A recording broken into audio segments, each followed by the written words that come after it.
I've made the executive decision to do keto. Again. Now, I'm no stranger to the ketogenic diet. This will be my third attempt. The first, it didn't go so hot. Feels like my organs are rotting. My second, however, as the kids would say, like, I don't know, 5-ish years ago, it slapped hard.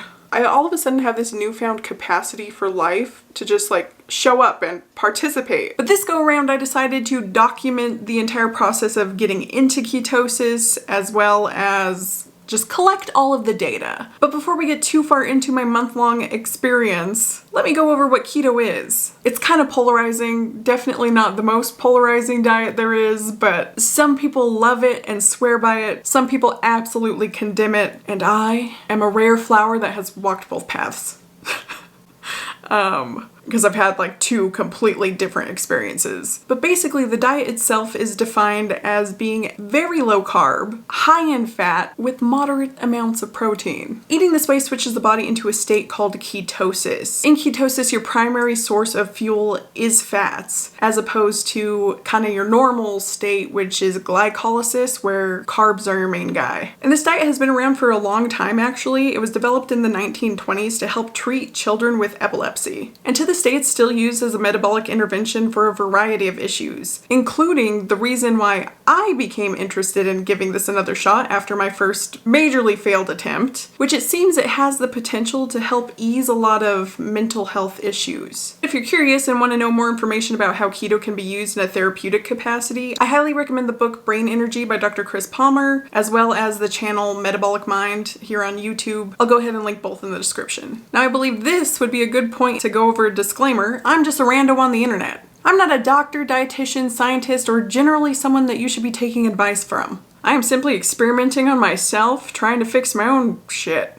I discovered in my previous stint doing this diet that it helped me a lot to lessen these feelings of dread, panic, and depression, which weren't just fleeting feelings. These things disrupted my daily life in major ways, so that was a huge win. I also lost quite a bit of weight. So at this point, I bet you're wondering why I have to attempt it again. Why didn't I just keep up with it if it was so great? Well, it's a funny thing about finding something that makes you feel better. You tend to forget it's the reason that you're feeling better and you start to like try to push boundaries. At least I did. I started with more carbs to the point where I wasn't in ketosis anymore and I considered myself low carb. Then I started adding a lot of sugar alternatives and ultra processed keto items, which I'm not villainizing, by the way. I believe those kinds of things are fine in moderation. It's just like I have the too much gene where once I find something I like, I will have it like every day, constantly, weeks on end. I discovered Dr. Pepper Zero, Pepsi Zero, and how? How is this thing that tastes exactly like regular soda pop 0 calorie? How? So I was all about that for a while. Then the holidays roll around and the diet becomes more and more lax. And then all of a sudden I'm feeling my mental health slip into the depths of despair, like the depression is back, I'm not feeling great. So here we are. I want to document everything this time, not only track my food, but also a lot of the mental health stuff like my mood, sleep, journal, those kinds of things. I just really want to get all of the data and the information to kind of see if it was as good as I remember, or if I'm just looking back on it with rose-tinted glasses.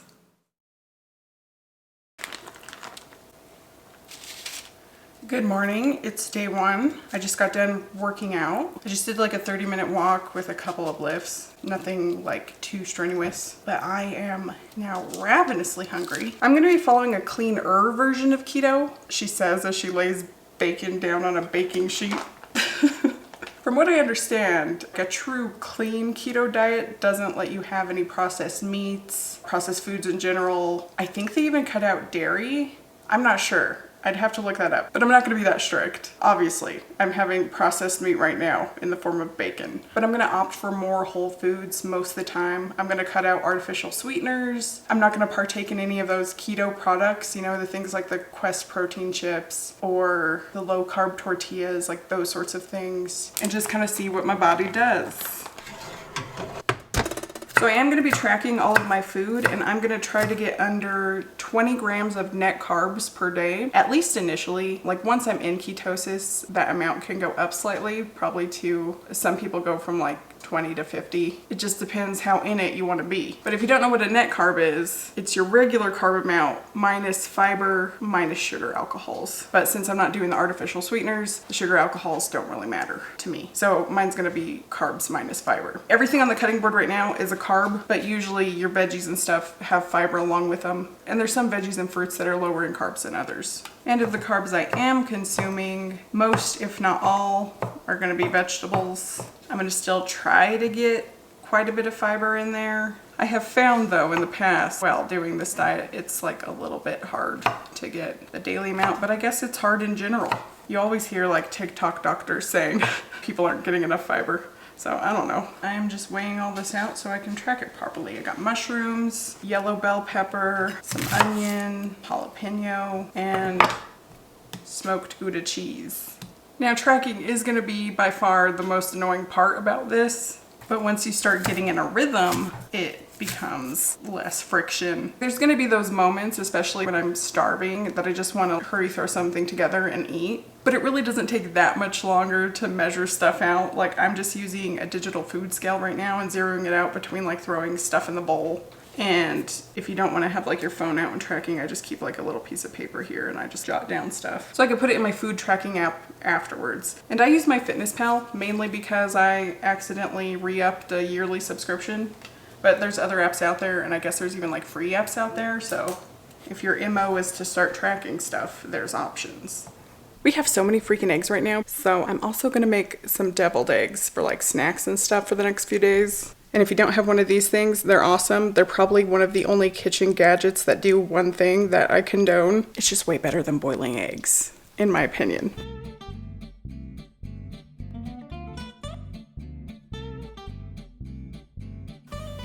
And then you just pour that amount of water in, put on your little dome, flick the switch, and when it makes a horrifying beep sound, that's when it's done.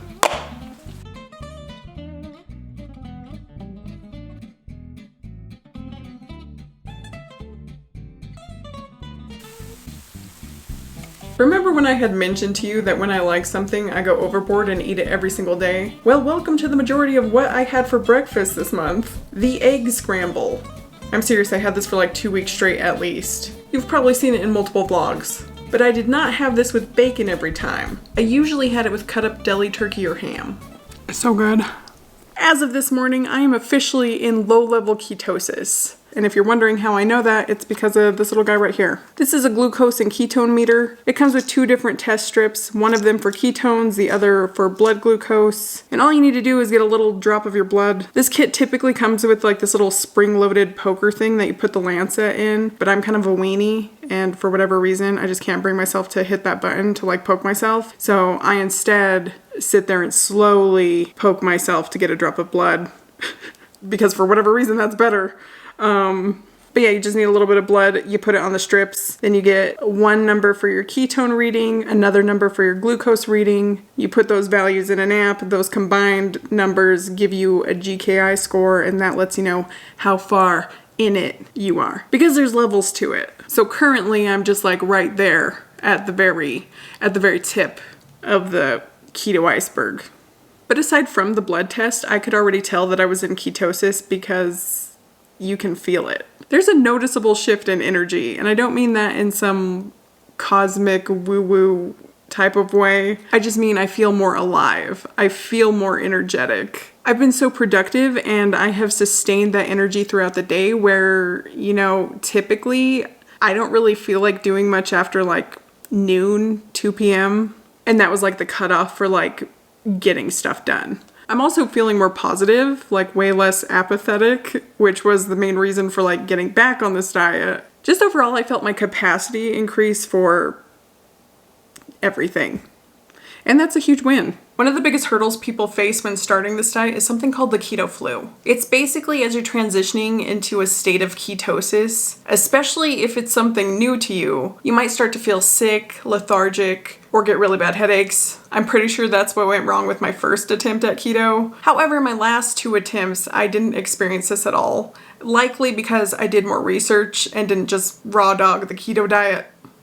like I did in my first attempt. Anyways, you can avoid the keto flu by staying hydrated and replenishing electrolytes. Because it turns out carbs hold a lot of water, and when you get rid of the carbs, it also gets rid of the water along with electrolytes, so you gotta replenish. This keto energy is bananas. This is like my second full day of being completely productive. Just going all day. Yes, I'm eating chicken crust pizza in the bath. It is hitting the spot. It is feeling like a cheat. Exercising free will. No sugar cravings. No anxiety so far. What the hell? What the freaking hell? I'm currently waiting my entire life for Stevie to get out of this Walgreens. So I figured I would take the opportunity to update you guys on how this whole keto thing is going. And it appears that there is a downside to the seemingly endless amount of energy that I've been getting from this diet, and it's the fact that I have been having trouble sleeping for the past few nights. And if there's one thing I can tell you about myself, I am not that guy that has trouble sleeping. Like, I'm out like a light. Like, we're talking stone cold Steve Austin, dead to the world. Just... like, I'm pretty good at falling asleep, staying asleep, that whole bag, but not lately. I mean, it's good because, like, I don't crash out in the middle of the day, but it's bad because I'm also just kind of, like, sitting there in the wee hours of the morning, just wired with energy. And that has led to me being a little bit more irritable and argumentative these past couple of days because of the lack of sleep. More annoyed at things that typically wouldn't annoy me, like waiting for the Stevie outside this pharmacy. But I think I'm going to start up some supplements again, get some magnesium into the mix, because what are we, like a week in at this point, and I haven't like restarted any kind of supplement regime, and maybe that will help. Anyway, that's my update. I started to take supplements a week in. Those are simply a women's multivitamin just to kind of cover all my bases for nutritional needs in case I wasn't getting something from my diet, and magnesium for sleep purposes. I also very seldomly took potassium, but not regularly because I'm on a hormonal birth control, and apparently potassium can mess with that and I guess like somehow increase your potassium. I can't remember what was up. Just a reminder to double check like interactions between supplements and medications, or just supplements and other supplements. I have made a grave mistake. I'm a consumer of ASMR. It helps me fall asleep, which by the way, my sleeping has gotten better. From like the not being able to sleep thing that was happening. But that's besides the point. I've created a new problem for myself, and it's the fact that I found cake decorating ASMR. So like all night long last night, I was just subliminally feeding myself cake content. Like this entire ASMR channel is dedicated to decorating cakes. It's amazing. It's fascinating. I love watching people decorate cakes. It's a great American pastime, some might say. But oh golly, does it ever just make you want a piece? And cake is not on plan. There are versions I can make that would be keto friendly, but I'm trying not to do artificial sweeteners either, so, you know. So the bad news is I think I no longer should subject myself to the odd form of torture that is cake decorating ASMR. But the good news is the craving doesn't seem to stick. Like, it's not like something I'm thinking about all day. It's usually like out of sight, out of mind, so I just have to stop looking at imagery of cake and I should be fine. Keto is a restrictive diet. It just is. I mean, you only got carbs, fat, and protein, so you're extremely limiting one of those guys. You know what I mean? Like, you're not only cutting out refined carbohydrates like your breads and your pastas, but it also cuts out a good deal of complex carbs too. Things like sweet potato, beans, fruits. And please don't get it twisted. I'm not saying that carbs are bad. It's just that eating them doesn't help the mission of like getting into the ketosis. That's all it is, simply. But it's funny because while the diet is restrictive, I don't feel restricted. The keto diet actually does a really good job at regulating appetite. The food is satisfying. Fat is delicious and it's satiating. Not to mention, you know, I get creative with it. Like if I'm craving something, I find a way to make it keto. Like I was really wanting sushi and I found 2 different ways to scratch that itch. Like with a shrimp sushi inspired bowl, and also I made like this cucumber roll. And it mimicked enough of those flavors to make me stop craving it. Also I had chicken and cauliflower crust pizza. Cauliflower is extremely versatile. I've turned it into tater tots. Steven eats the food that I cook, and he's surprised every time, like, how does this just taste like rice? Same thing for swapping out pasta for zucchini in my lasagna recipe. You just don't notice. And it's kind of crazy because you think that you would. Like, even though there's guidelines and rules, it's kind of fun to be able to find workarounds and problem solve, to find options. I just find myself being way more creative in the kitchen. And I would argue that I'm actually increasing the variety of vegetables that I'm getting on a weekly basis. Because if you think about it, you know, if I had a sandwich, I would typically use bread. But now I'm trying all kinds of different things that aren't bread. Bell pepper cheek is a really good option. Like 10 out of 10 recommend that. It is delish. Lettuce wrap is a standard. I just tried out making like this flatbread out of cabbage and eggs. I made tortillas out of cottage cheese and eggs. That was also a really good option. And I could still go out to eat at restaurants. One of my favorite local restaurants actually has a low carb dedicated menu, so love that for me. But my safe options are typically like fajitas with no rice, beans, or tortillas, a Jimmy John unwich, a salad at Chipotle when they're acting right. There's options pretty much everywhere. You just might have to make some modifications.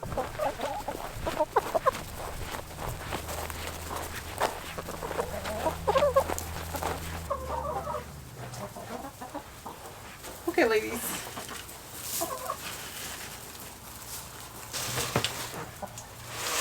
So I have managed to get into the high therapeutic level of ketosis, which so far all I'm noticing is like I have zero appetite. I'm not hungry at all, which is unusual for me because I have a lot of food noise. I typically think about food all day long. I'm thinking about what I'm having for my next meal. I am thinking about what I'm gonna cook for dinner, what meals I'm gonna make throughout the week. And I largely attribute that to being like a foodie, but it's just weird for it to be completely silent, like not interested in food. And it's nice, don't get me wrong, but now I kind of have the opposite problem where I'm trying to make sure that I get enough calories for the day and I'm not under eating. So, I don't know. Seems like there's a sweet spot there, so I might increase my carbs to get back into like moderate ketosis.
So I have been working out this month. I haven't really talked about it much because it hasn't really been like these crazy strenuous workout routines. It's not like I'm killing myself in the gym 5 days a week. It's been very mild.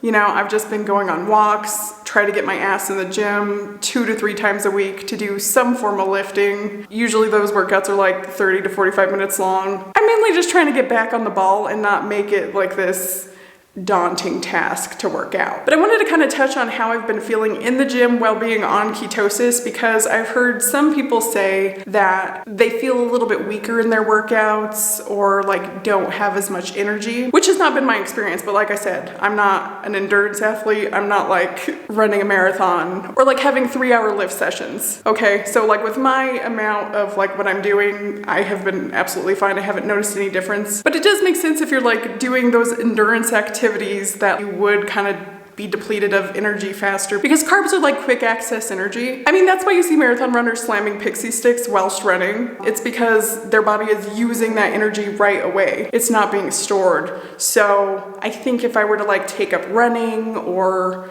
any kind of endurance thing, I would just up the carbs like maybe before or during the workout. I saw one guy that was doing keto like have these honey sticks that like he would take during his workout, like if you need that quick access energy, because it just gets burned right away. But I don't have to worry about that because I'm definitely not at that point. You know, my 30-minute workouts to get back in it aren't really like wrecking me. The 30 days is up. That means it's time to weigh in, measure, and do pictures. And I'm very excited because I have not peaked at all. But I do know that my jeans have been feeling like a little bit looser around the belly region.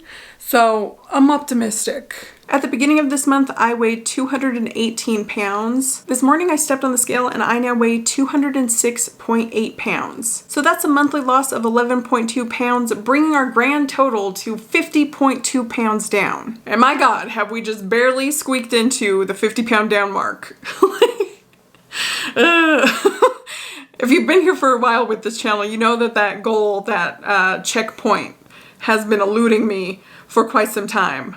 So it feels good to finally be at it. Bit of a side note, remember how I said carbs hold a lot of water? Well, the initial big loss that people notice on the scale when they first start keto is water weight, which isn't the same as fat loss. It's why when I went on vacation a while back and I allowed myself to just eat whatever I wanted, I came back after a week and noticed I had gained 10 pounds, which seems like a lot of weight to gain in a short amount of time, but that gain wasn't totally subcutaneous or visceral fat, which is what people are typically trying to reduce when they talk about losing weight. It was mainly water, and that's why that 10 pounds went away really quickly once I started the diet back up. So just a little disclaimer that the scale is not the end-all be-all, and don't give it so much merit, and taking all different forms of measurements might be more helpful. So speaking of that, let's get into some of the others. Starting with my body measurements, I just used a standard tape measure, the kind that seamstresses use, and we have the inches on the left, and I tried my best to convert it to centimeters on the right. But as you can see, I lost pretty evenly everywhere, with the most coming from my midsection around my belly button. I lost 3 inches there, which explains why my pants have been fitting a little bit better. So love that for me. Now moving into the pictures, I try my absolute best to recreate the same conditions for the pictures because it matters. Wear the same thing, do my hair the same. Unfortunately, in this set, the lighting from one to the other was a little bit off. But on the bright side, I did find my picture taken shorts that were lost. So at least there's consistency there. Now, I really wasn't expecting to see much difference within a month, to be honest, but I do see it a little bit in my midsection from the side views, and I don't really see it too much from the front or back. I also tracked my mood, which is kind of a hard thing to do because as we go throughout our day, we go through a lot of emotions. I just ended up writing a little journal blurb about like what happened throughout the day and then giving my day a score from 1 to 10 on if it was good. And I got an average total of 6. So that means like my days were a little bit better than neutral, which I'll take because I was riding at like a solid like 2 to 3 for like some months prior. And my down days during this month weren't